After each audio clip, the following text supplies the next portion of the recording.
السلام عليكم ورحمة الله وبركاته. أهلا بكم معايا فيديو جديد من وي. فيديو النهاردة إن شاء الله هيكون معايا غرزة جديدة، غرزة 3D جميلة جدا ورائعة.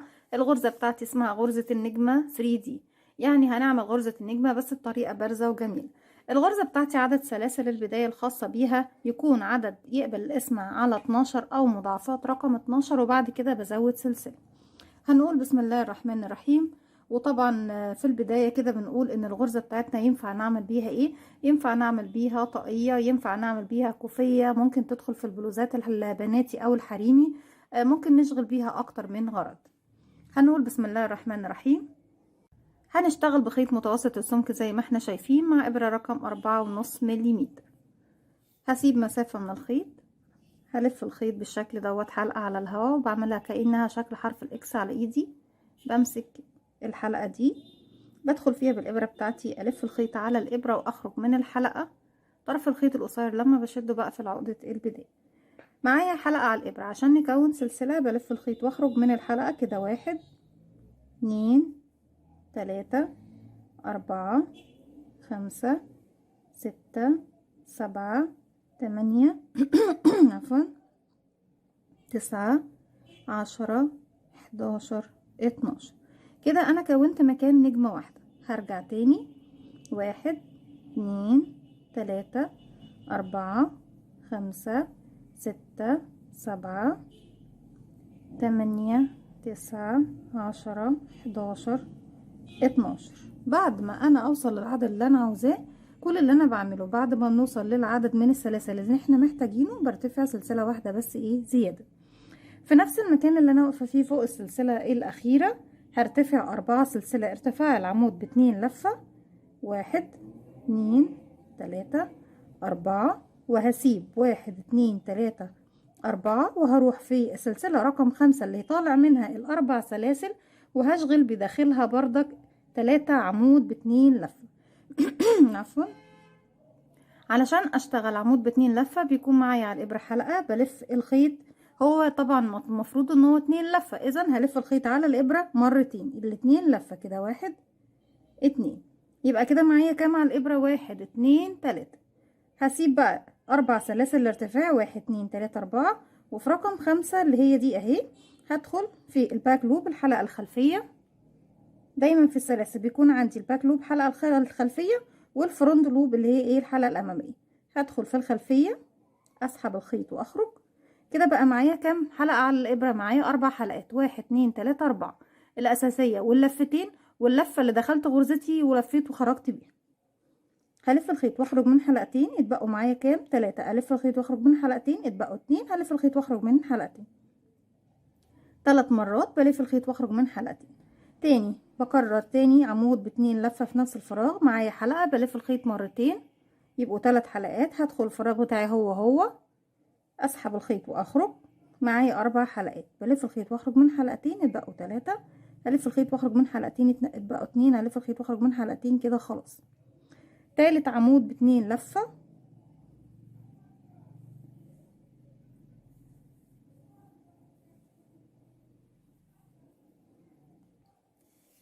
بعد كده بعد ال3 عمود ب2 لفة، وطبعا 4 سلاسل ارتفاع هنعتبرهم عمود ب2 لفة، يبقى انا عندي كده في البداية 4. هاخد سلسلة مسافة واروح من تحت، هسيب 1 2 3 4 5، واروح لرقم 6 واشغل غرزة حشو.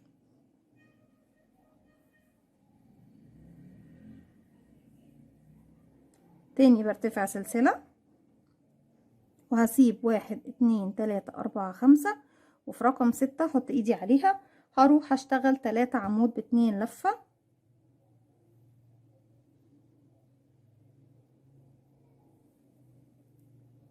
كده 1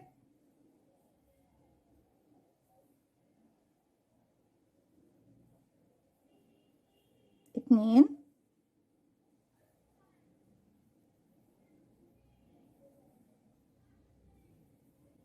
3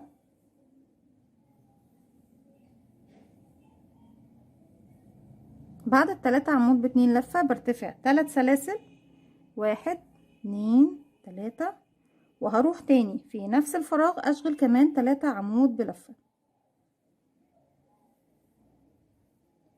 1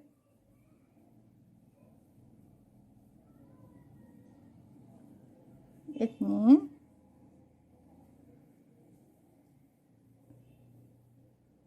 3.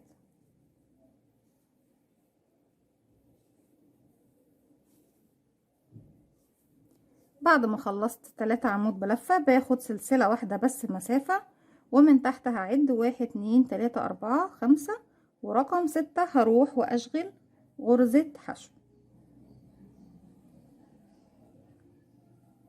هاخد سلسلة واسيب من تحت 1 2 3 4 5، رقم 6 هروح اشتغل زي ما احنا بالظبط شغلنا في البداية 4 عمود ب2 لفة، طبعا منهم ال4 سلاسل ما ننساش. هروح بردك في النهاية اشغل في نفس المكان 4 عمود ب2 لفة، 2 لفة، 1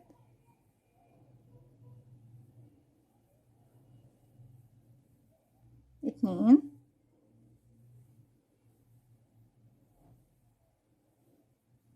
3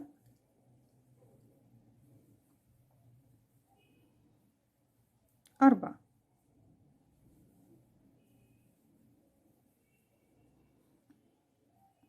بالشكل ده زي ما احنا شايفين بتكون بداية الشغل بتاعي. الراوند الاول بتاعي زي ما احنا شايفينه.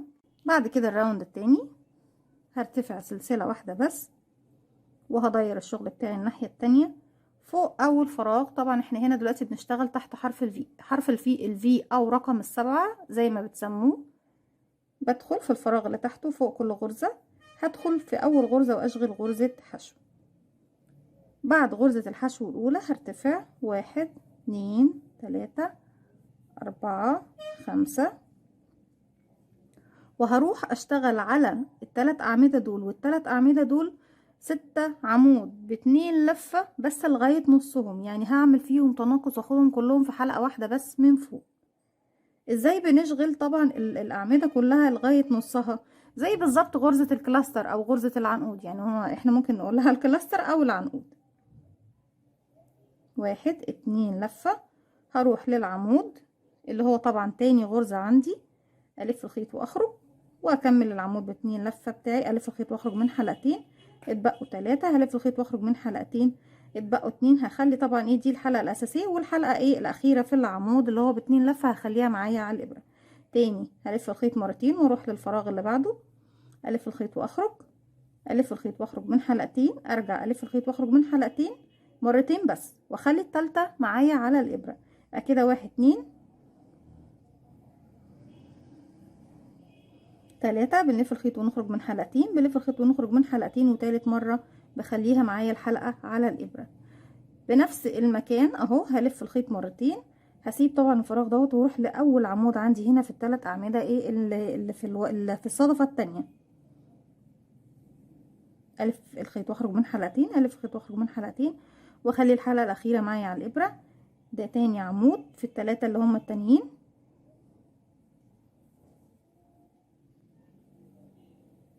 تالت عمود وهو الأخير طبعا في بقية النجمة بتاعتي. بالشكل ده بقى معايا كام حلقة على الإبرة؟ معايا 6 أعمدة بالإضافة للحلقة الأساسية، يعني 7 حلقات على الإبرة. 6 حلقات لل6 أعمدة اللي اشتغلناهم لغاية نصهم أو لآخر حلقة فيهم، والحلقة الأساسية معايا على الإبرة. هلف الخيط طبعا واخرج منهم كلهم مرة واحدة بالشكل ده. بعد كده هرتفع، هقفلهم طبعا بسلسلة من فوق وارتفع 1 2 3 4 5. وممكن على فكرة نحسب ال5 على طول، يعني واحنا بنقفل ممكن نستغنى عن اللي احنا قفلنا بيها دي ونخليها واحدة من ال5 دول. هلاقي ايه؟ هلاقي عندي هنا 3 سلاسل اللي احنا كنا شغلينهم تحت في الغرزة. هروح لغاية عندهم في المنتصف هنا في الغرزة رقم 3 2 اهي اللي في المنتصف، واروح اشغل غرزة حشو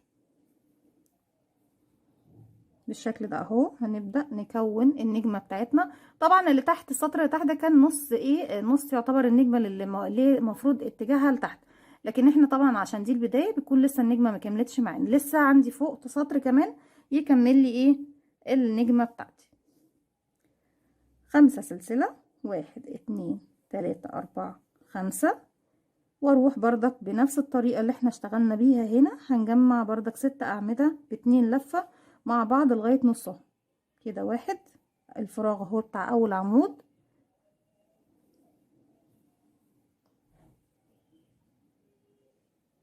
اتنين، بنخرج من حلقتين مرتين، والتالتة معايا على الابرة، تلاتة، واروح فين للتلات اعمدة دول،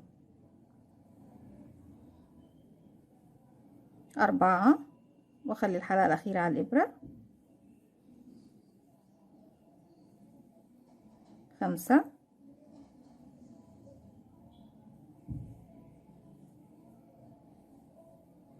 ستة. كده بقى معايا كام؟ 1 2 3 4 5 6، والحلقة الأساسية يبقوا 7.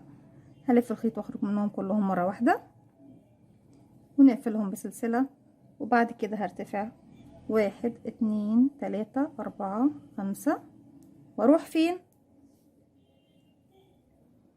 اروح فوق اخر سلسلة عندي هنا اهي، واقفل عفوا بغرزة حشو بالشكل ده. بيكون تاني راوند معايا اهو بكل بساطة وبكل سهولة. هنكمل بقى الراوند اللي بعده. هرتفع سلسلة واحدة بس، وهلف الشغل بتاعي الناحية التانية، وفوق غرزة الحشو اللي تحت هدخل واشغل غرزة حشو. بعد غرزة الحشو باخد سلسلة مسافة،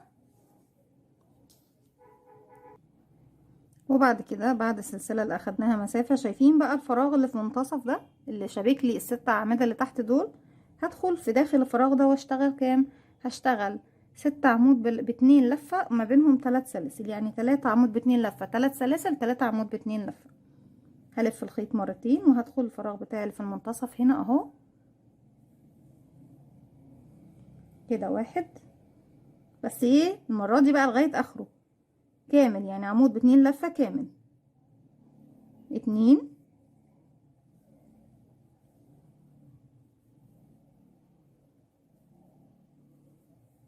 تلاتة،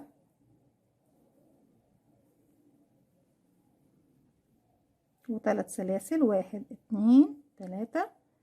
تاني هرجع في نفس الفراغ، 1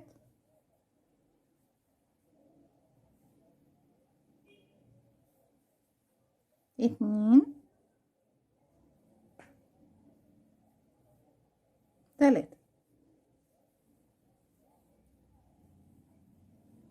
بالشكل ده زي ما احنا شايفين. تبدأ بقى ايه النجمة بتاعتي فعلا تتكون كده. احنا كده كونا النجمة بتاعتنا. بعد كده سلسلة،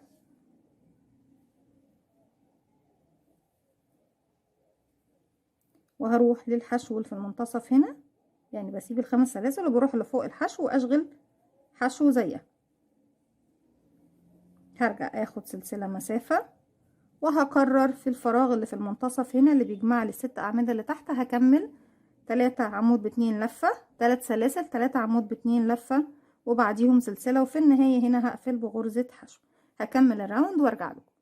بكده بكون وصلت لنهاية الراوند. عشان نكمل الراوند اللي بعده بنعمل ايه؟ هرتفع بسم الله 1 2 3 4، والف الشغل بتاعي الناحية التانية، وطبعا بعتبره اول عمود عندي هنا في المكان دوت. شايفين بقى الحلقة اللي كانت ماسكالي ال3 اعمدة ب2 لفة اللي تحت دول؟ هدخل داخل الحلقة دي واشتغل 3 عمود ب2 لفة، بحيث يكون العدد معايا في البداية 4 عمود ب2 لفة، وفي النهاية برضك هيكون بنفس الطريقة كده. 1، والعمود بتاعي بشتغله كامل حتى اخره. يعني عندي سطر بشتغل طبعا بضم فيه الغرز، وسطر ايه بشتغل الغرز كاملة. 2،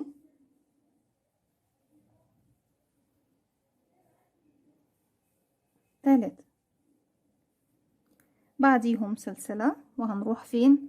بسيب طبعا السلاسل اللي تحت دي وبروح فوق غرزة الحشو، بشغل غرزة حشو ايه زيها. هرجع اخد سلسلة واروح فين؟ شايفين الحلقة اللي في المنتصف اللي ماسكالي ال6 اعمدة دول؟ ال3، وبعد كده سلسلة، وبعد كده 3. هشغل بردك زيهم فوق 3 عمود ب2 لفة، 3 سلاسل، 3 عمود ب2 لفة.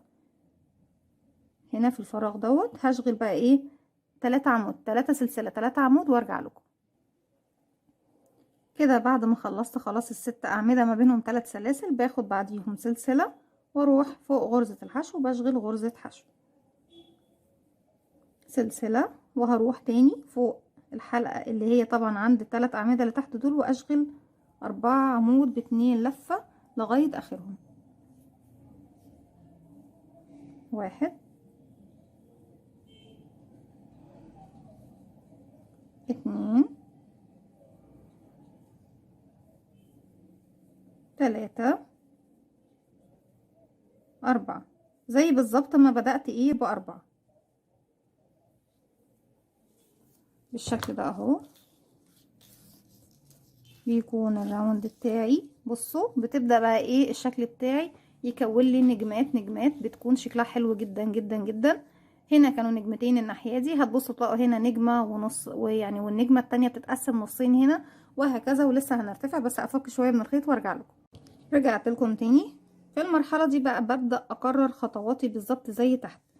احنا دلوقتي في المكان اللي بنرتفع فيه سلسلة، وبلف الشغل بتاعي وبشغل داخل الفراغ الاول حشو، بعد كده 5 سلسلة، 1 2 3 4 5، واروح هنا عند شايفين الاعمدة ال3 دول والاعمدة ال3 دول هنا يكونوا لي نجمة. لو ناخد بالنا هنا لما نجمعهم على بعض هيكونوا لي ايه نجمة. هشغل عليهم طبعا، هشغل ال6 دول بعمود عفوا بعمود ب2 لفة لغاية نصه، واخر حلقة دايما بتكون موجودة معايا على الابرة كده. 1 في الفراغ طبعا التاني، لان احنا اشتغلنا ايه سلاسل فوق الفراغ الاول اللي هي غرزة الحشو الاولى طبعا، وبعديها السلاسل. 2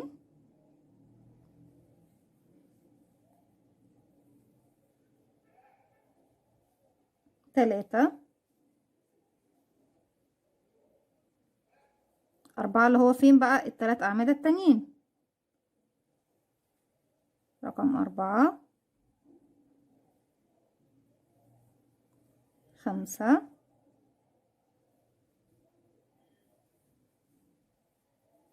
6 7 حلقات على الابرة بنلف الخيط ونخرج منهم كلهم مع بعض ونقفلهم بسلسلة او بحلقة. ارجع تاني ارتفع 1 2 3 4 5 بالشكل ده زي ما احنا شايفين اهو. بصوا عندي 3 سلاسل من تحت هنا، واروح اقفل فيهم بغرزة حشو. تاني ارجع 1 2 3 4 5، هيقابلني كام 3 عمود بلفة ب2 لفة من هنا و3 عمود ب2 لفة من هنا. اذا بتتكون عندي ايه نجمة تانية زي دي بالظبط. بروح اشتغل على ال6 دول، ادي 1 2 3 والناحية دي 1 2 3، 6 عمود ب2 لفة لغاية نصهم بيكون معايا اخر حلقة على الابرة. بعد كده بلف الخيط واخرج من كل الحلقات مرة واحدة واشغل سلسلة فوقيهم، وارجع 5 سلسلة، وفوق المكان الاخير هنا عندي غرزة حشو. هكمل وارجع لكم. رجعت لكم تاني وبالشكل ده خلاص خلص الراوند بتاعي. بفضل اكرر بقى، فاكرين السطر اللي احنا التاني اللي احنا كنا بنرتفع سلسلة ونشغل حشو، هرتفع سلسلة وهلف شغلي وفوق الحشو هشغل غرزة حشو واخد سلسلة. وهروح فين بقى الفراغ عندي اهو اللي في المنتصف دوت اهو، بروح اشتغل فيه 3 عمود ب2 لفة، 3 سلاسل، 3 عمود ب2 لفة، بعديهم سلسلة، واروح فوق الحشو واشغل غرزة حشو.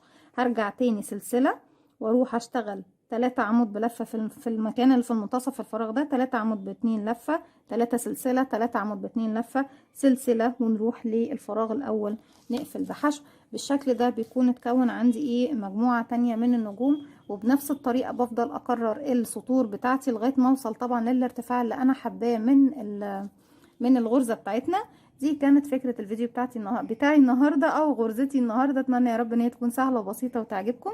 ما تنسوش لو عجبكم الفيديو تعملوا لي لايك وشير وسبسكرايب، واستنوني فيديو جديد من وفعلوا زرار الجرس عشان يوصلكم مني كل جديد. السلام عليكم ورحمة الله وبركاته.